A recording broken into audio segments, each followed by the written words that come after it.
Mesdames et messieurs, bonjour et bienvenue dans votre émission Sécurité civile et population. Dans ce numéro du magazine Sécurité civile et population, nous vous parlerons des différentes activités diplomatiques entreprises par le ministre de l'Intérieur, de la décentralisation et du développement local. De la descente du ministre de la Défense nationale dans les nouvelles casernes des forces armées congolaises, ainsi que de l'apport du commandement de la sécurité civile dans la finalisation de celle-ci. Nous allons également évoquer la signature du protocole d'accord entre le Bureau des enquêtes et des accidents d'aviation et le commandement de la sécurité civile. Enfin, nous allons boucler ce magazine par quelques conseils indispensables sur le comportement des populations lors des incendies et des grandes pluies.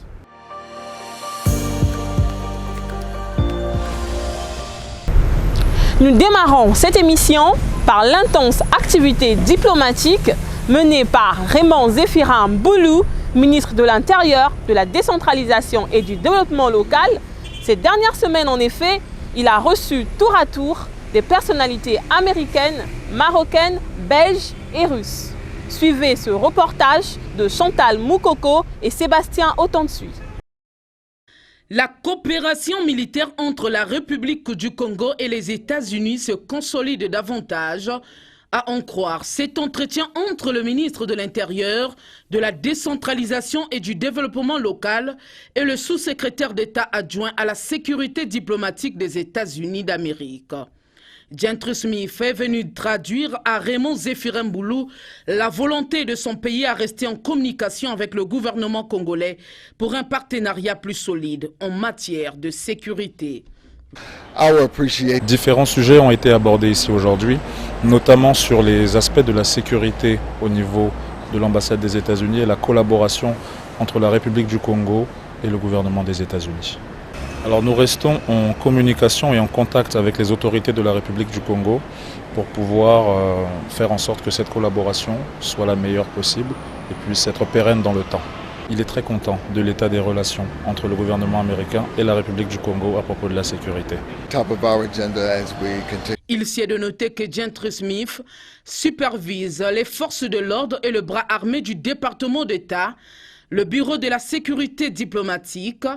Il est chargé de fournir un environnement sûr et sécurisé pour exécuter la politique étrangère des États-Unis dans le monde entier.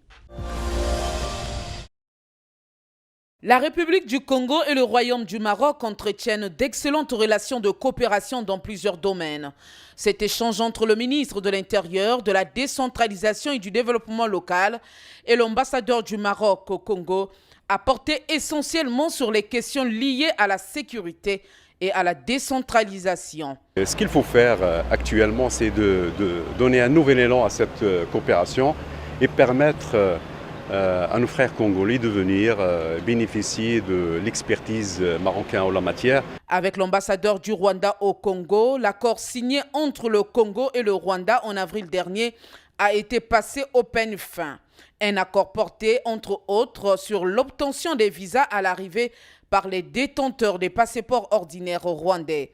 Le Rwanda veut que les Rwandais qui arrivent ici avec des passeports ordinaires obtiennent des visas à l'arrivée et ce sont des visas gratuits. Enfin, avec le directeur général de MTN Congo, les questions liées à la sécurisation de leurs services ont été évoquées. On a discuté de notre effort ici pour continuer notre déploiement de réseau. On a mentionné qu'on a fait récemment beaucoup de changements dans notre processus pour assurer cette sécurité et cette confidélité. La société MTN, faut-il le signaler, a fêté ses 20 ans d'exercice au Congo le vendredi 28 octobre 2022.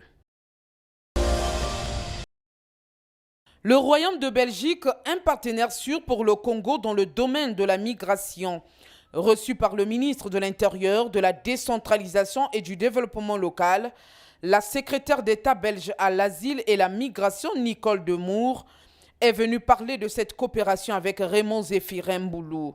Pour mener à bien leurs activités dans ce domaine, Un accord de partenariat a été signé entre les deux parties. Si on veut arriver à une migration contrôlée et juste, on doit travailler ensemble avec d'autres pays, c'est-à-dire l'Office des étrangers de Belgique et la CID de Congo-Brazzaville. Partenariat également avec l'Union européenne où l'ambassadeur Giacomo Durazo est venu échanger avec Raymond Zéphirine-Boulou sur le projet de professionnalisation de la police nationale. C'est un projet qui doit démarrer incessamment sous peu. Nous avons maintenant choisi l'opérateur de ce projet qui est le Civipol, l'opérateur français du ministère de l'Intérieur. Le contrat avec cet opérateur est en train d'être signé au niveau de l'Union européenne. Et donc dès que ce contrat sera signé, l'équipe de Civipol pourra donc se mobiliser. Enfin, avec l'ambassadeur de la Fédération de Russie au Congo, Georgi Tchepik, les questions de coopération entre ces deux pays ont été évoquées, notamment celles liées à la formation des cadres de la police et de la gendarmerie. C'est une chose qui existe depuis des années. Quelques éléments de la police nationale du Congo, chaque année, ils partent pour étudier dans les universités. Ces échanges entre le ministre de l'Intérieur et ses personnalités prouvent à suffisance d'excellentes relations de coopération qui existent entre le Congo et ces pays. À la tête d'une forte délégation, le ministre de la Défense nationale, Charles-Richard Monjo, a effectué le 17 novembre 2022 une visite d'inspection dans les casernes et bases vies de Ndouo, Mambou et Barnier. Faisant partie de cette délégation, le commandant de la sécurité civile, le général de police de première classe, Albert Ngoto, explique ici l'apport particulier de la sécurité civile dans cette mission. Suivez.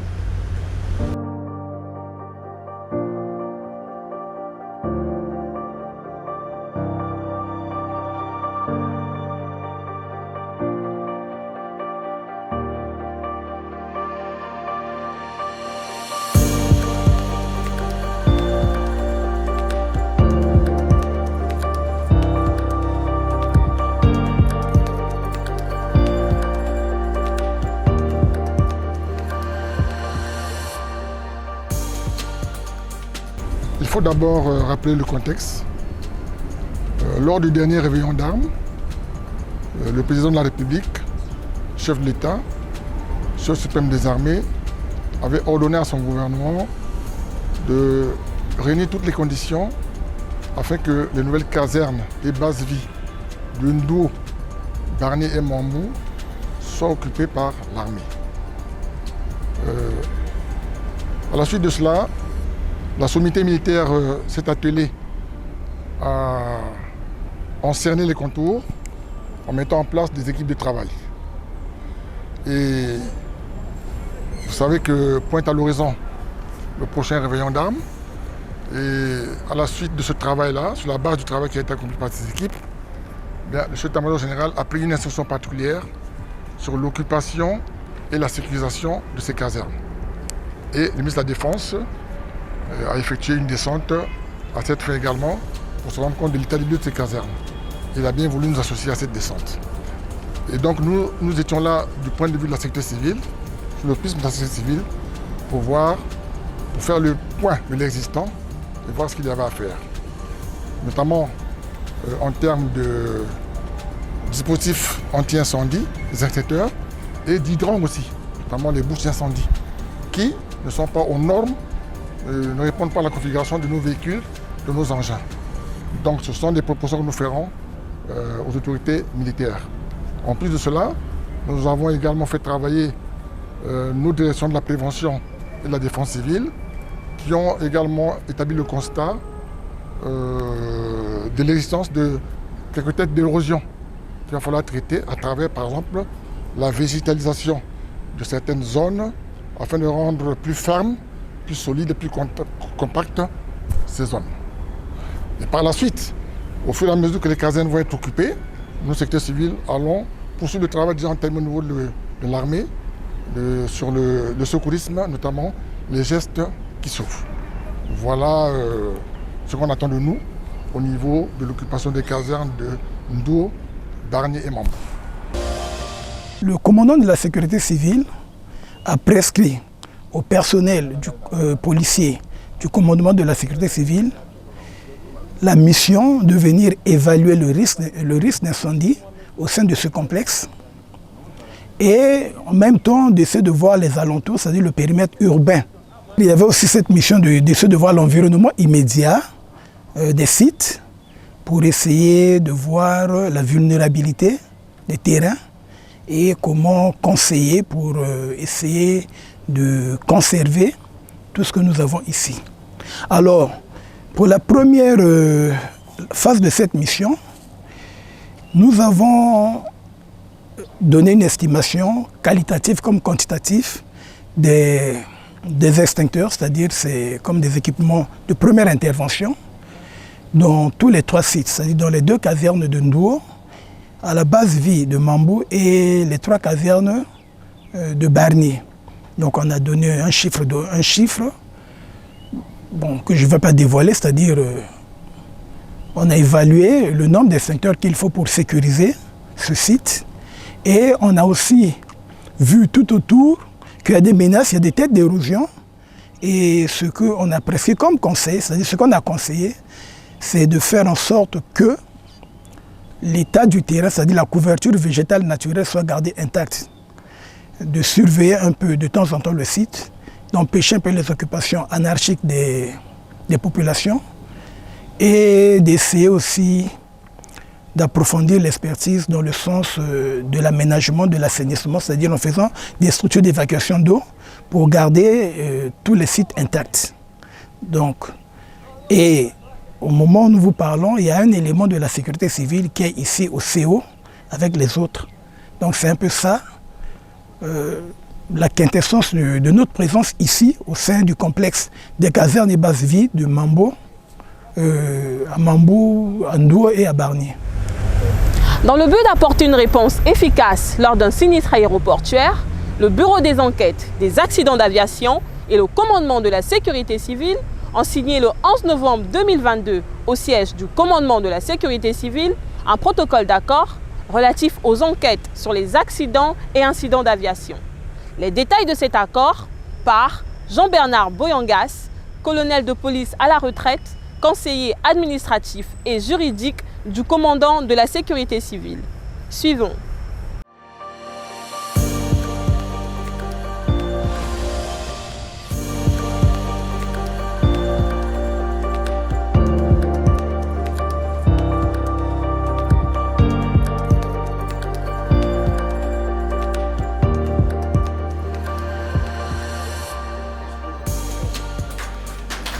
Le protocole d'accord signé entre la sécurité civile et le bureau des enquêtes accidents de l'aviation civile est une initiative qui est venue de 2 entités pour regarder ensemble pour les modalités d'application des activités liées aux accidents d'aviation civile.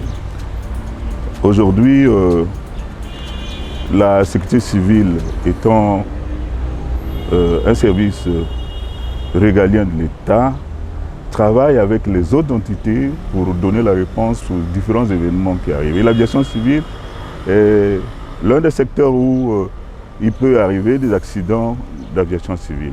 Et le BEA, Bureau d'enquête et accidents, que dans l'applicabilité des recommandations qui sont de l'OACI, qui lui permettent en ce moment de gérer les enquêtes d'accidents d'avion. La sécurité civile est le premier partenaire avec qui il devait signer afin de permettre à ce qu'eux, ils arrivent à la manifestation de la vérité. Ainsi, le COS, c'est-à-dire que le commandant des opérations de secours, qui arrive le premier sur les lieux, a l'obligation en ce moment, selon les données de cet accord, avoir l'amabilité d'appeler le bureau d'enquête d'accident. Voir la possibilité de l'insérer dans la zone rouge, secteur opérationnel où il y a l'épave d'avion, pour qu'ensemble ils regardent à voir pour préserver les indices. Parce qu'en fait, l'objectif du bureau d'enquête d'accident, c'est faire de telle sorte qu'ils aient des indices pour permettre à ce qu'il arrive à la manifestation de la vérité. Seul qui peut l'aider à gérer un accident d'avion, c'est le premier intervenant qui arrive. Il doit faire de telle sorte que les indices doivent être conservés, afin que le bureau d'enquête d'accident puisse faire son travail. Et non seulement que cela doit être fait pendant cette période, au cours de l'enquête technique, la sécurité civile peut apporter des éléments pour arriver à la manifestation de la vérité.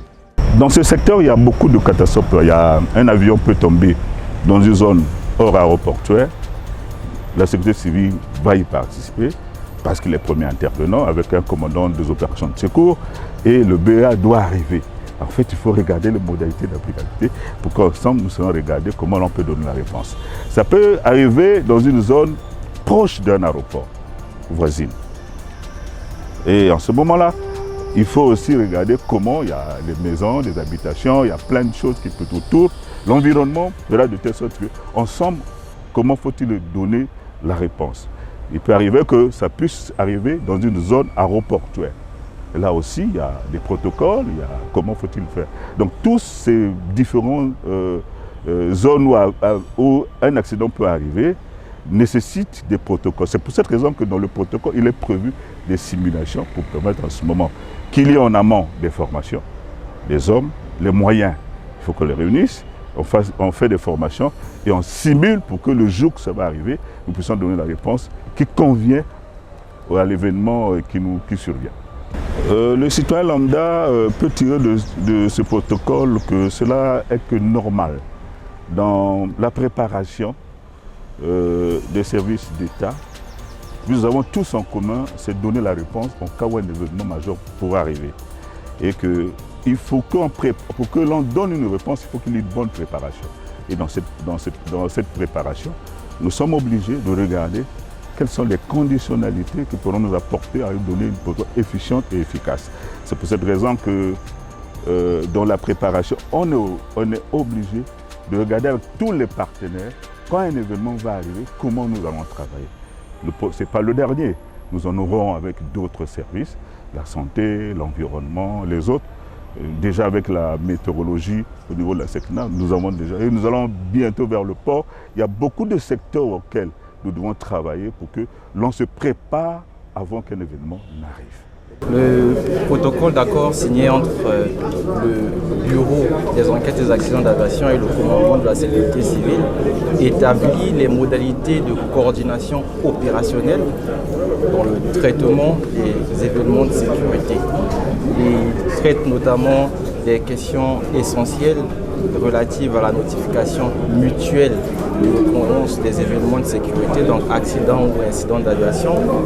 Il traite des questions portant sur l'accès, la sécurisation du lieu, du site d'occurrence d'événements de sécurité, sur la participation des experts du commandement de la sécurité civile aux différentes activités d'enquête du bureau d'enquête, du BEA, et également des questions relatives à la gestion de risques sur le site d'accidents et incidents d'aviation civile. Parce que nous avons aujourd'hui deux entités qui interviennent dans le cadre de la mise en œuvre de leurs missions respectives sur le lieu de l'accident. Et le lieu d'incident peut renfermer une large gamme de risques contre la santé, la sécurité du personnel. Donc il est nécessaire que les différents intervenants puissent coordonner, puissent gérer le site et gérer les risques sur le site pour identifier les actions visant à protéger le personnel d'enquête et le personnel également du commandement de la sécurité civile. Il traite également des questions relatives au renforcement des capacités du personnel des deux entités. Voilà l'économie de ce protocole d'accord que nous avons signé ce jour. Nous avons l'impression qu'il y aurait des chevauchements dans la compétence des uns et des autres. Voilà pourquoi vous êtes arrivé à cette signature. Non, il n'y a pas de chevauchement dans les attributions. Nous avons le bureau d'enquête, c'est le bureau qui est chargé de conduire des enquêtes indépendantes sur les incidents, les accidents d'aviation civile, à l'effet d'identifier les circonstances, les facteurs contributifs, les causes et les facteurs contributifs, et le cas échéant de formuler des recommandations pour améliorer la sécurité aérienne. Le commandant de la sécurité civile intervient également dans le cadre de ses attributions de sauvetage, de secours Et vu que nous intervenons sur le même site, il était nécessaire d'établir en pont un cadre de coordination entre les différents acteurs à l'effet de mener à bien nos missions respectives. Lors des incendies et pendant les opérations d'extinction, plusieurs risques et dangers sont à redouter. Cependant, ceux-ci sont ignorés par la population qui, dans le but d'aider et parfois juste par curiosité, affluent en ces lieux. Voici quelques conseils du commandant territorial de la sécurité civile de Brazzaville, le lieutenant-colonel de police Alphonse Bonazebi. Suivez.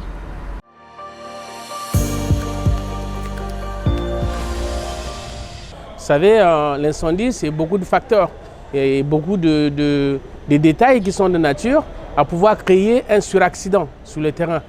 Et il n'est pas rare de constater que les gens puissent être électrocutés dans une scène d'incendie lorsque le courant n'est pas coupé à temps.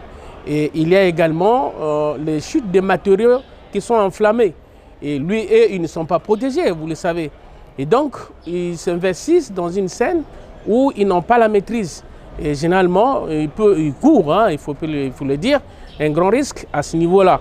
Donc, ce qu'il convient de dire à ces populations en termes de conseils, parce qu'il est question de ça. Vous ne pouvez, pour bien orienter une personne, il faut certainement lui donner la possibilité de comprendre ce qui se passe comme mécanisme. Et ce qui court comme risque, c'est énorme. Et je venais de citer déjà les électrocutions et les chutes de matériaux enflammés, les chutes même des décombres, hein, des murs tout entiers qui peuvent s'écrouler. Nous courons des risques déjà nous-mêmes, et si ça s'additionne à eux, ça devient un problème. Alors donc nous profitons pour leur donner des conseils que lorsque nous travaillons, ils ne devraient certainement pas arriver là où nous avons du matériel ou un personnel est censé accomplir des missions d'extinction. Ils devraient observer un rayon de sécurité qui devrait donc prendre au moins 50 mètres. 50 mètres qui, n'est-ce pas, les séparent avec les acteurs d'intervention pour éviter qu'ils s'investissent comme ils font. Voilà. Donc les gens devraient être écartés de la scène. Sinon, au besoin, ne pas s'intéresser totalement dans la gestion de nos missions sur place, sur le théâtre d'extinction. Donc les parents, parce que nous retrouvons là même les petits-enfants qui viennent dans ces scènes-là, nous retrouvons de grandes personnes.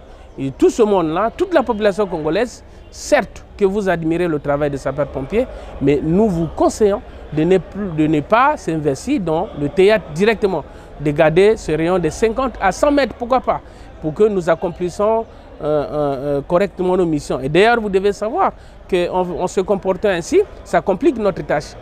Et ça complique notre tâche. Vous imaginez quand quelqu'un prend un tuyau, pendant que vous vous préparez à donner des ordres, lui se retrouve avec ce tuyau dans le feu là-bas, il n'est pas à mesure de pouvoir l'utiliser, c'est déjà un problème. Déjà que nous avons un problème de temps à gérer. Nous devons gagner du temps lorsque nous travaillons comme ça. Alors avec tous ces interférences-là, nous avons des difficultés parfois. Mais le problème n'est pas trop à notre niveau. Le problème, c'est à leur niveau parce que nous redoutons les suraccidents sur le terrain. En cette saison de pluie, nous assistons à plusieurs phénomènes, dont celui des inondations. Une fois de plus, le commandant territorial de la sécurité civile de Brazzaville revient avec quelques conseils. Suivez.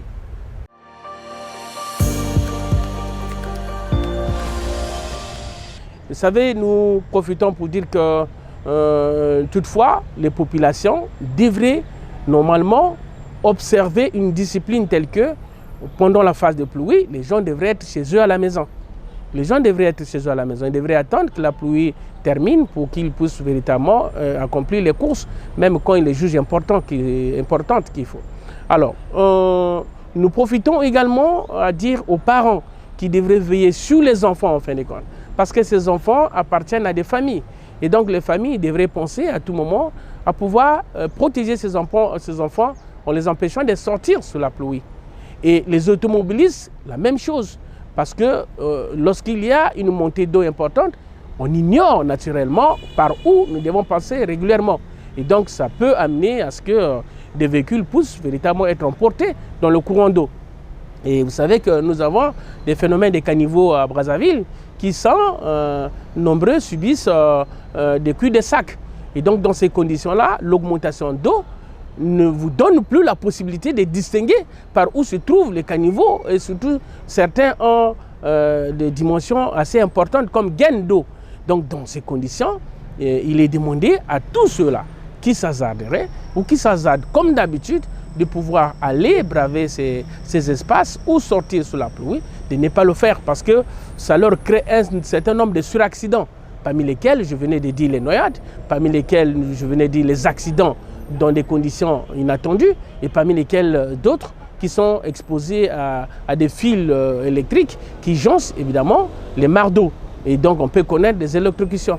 Et nous avons également la possibilité d'avoir des enfants disparus parce que certains, sous la pluie, ils ne peuvent plus distinguer véritablement quelle direction qu'il faut prendre. Et certains enfants sont égarés pendant la phase de pluie. Donc autant de risques qui sont peut-être pas exhaustifs avec ce que nous disons aujourd'hui, mais nous profitons déjà à dire que c'est un moment qui ne rend pas favorable les déplacements dans la ville comme dans tous les pays. Vous savez que beaucoup de ménages aujourd'hui, même ceux qui sont dans les maisons, sont impactés, mais combien de fois ceux qui s'hasardent à pouvoir évidemment sortir. Il y a aussi ce phénomène de parapluie que les gens utilisent. Naturellement, il y a d'autres qui aiment bien utiliser des parapluies avec des crochets qui sont métalliques. Or, sous l'effet des tonnerres ou encore de la libération de la décharge électrique, ils peuvent être électrocutés avec ces parapluies. Donc si vous décidez de sortir avec des parapluies, essayez de regarder la nature de votre parapluie avec naturellement le crochet qui se trouve tout juste en haut du parapluie. Ce crochet, il doit être notamment en plastique. Et si c'est en plastique, ça devient un isolant. Si c'est un isolant, ça vous arrange. Mais si c'est en métallique, comme nous le constatons souvent, ça peut être une source d'électrocution. Pourquoi pas? Les gens qui prennent les téléphones pendant la pluie avec tornade ou avec éclair nécessaire, ça, ce n'est véritablement pas des choses qu'il faut observer.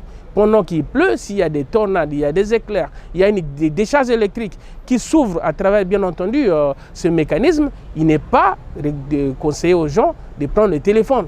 Encore que ceux-là même qui sont dans les maisons avec des postes téléviseurs allumés dans ces conditions-là, ça devient aussi un problème. Ça devient même un facteur des incendies. Beaucoup de fois, on a vu, les départs des incendies viennent de ces moyens surtout, sinon pas des paratonnerres dans leur maison ou de phénomènes d'isolant contre, bien entendu, les décharges électriques venant de phénomènes naturels. Donc, ce que nous demandons à ces populations, vous voyez que c'est très profitable déjà de saisir toutes ces démarches pour que chacun puisse prendre des précautions qui s'imposent, notamment ne pas sortir, pour me résumer, sous la pluie, notamment éteindre les appareils téléviseurs lorsqu'il y a une tornade avec les éclairs et également ne pas utiliser son téléphone dans ces conditions-là, surtout les Android, qui devient un problème dans ces conditions, ne pas également utiliser des parapluies qui ont des socles métalliques, notamment, et utiliser des parapluies qui ont des socles isolants, c'est-à-dire en plastique. Et ne pas surtout rouler sous la pluie parce qu'il y a des accidents qui viennent de la réduction de la visibilité en roulant. Et il y a tous ces mécanismes-là et que nous voulons, parce que nous aimons tellement notre population qu'on ne peut que profiter de séances pareilles pour leur faire passer un message qui leur convient afin qu'ils se protègent contre la pluie, parce qu'on ne pourra pas arrêter le phénomène, la pluie. La pluie, c'est un phénomène naturel, mais il faut donc juste prendre des précautions pour éviter d'être exposé à tout pendant qu'il pleut. Voilà, c'est là que nous mettons terme à notre émission.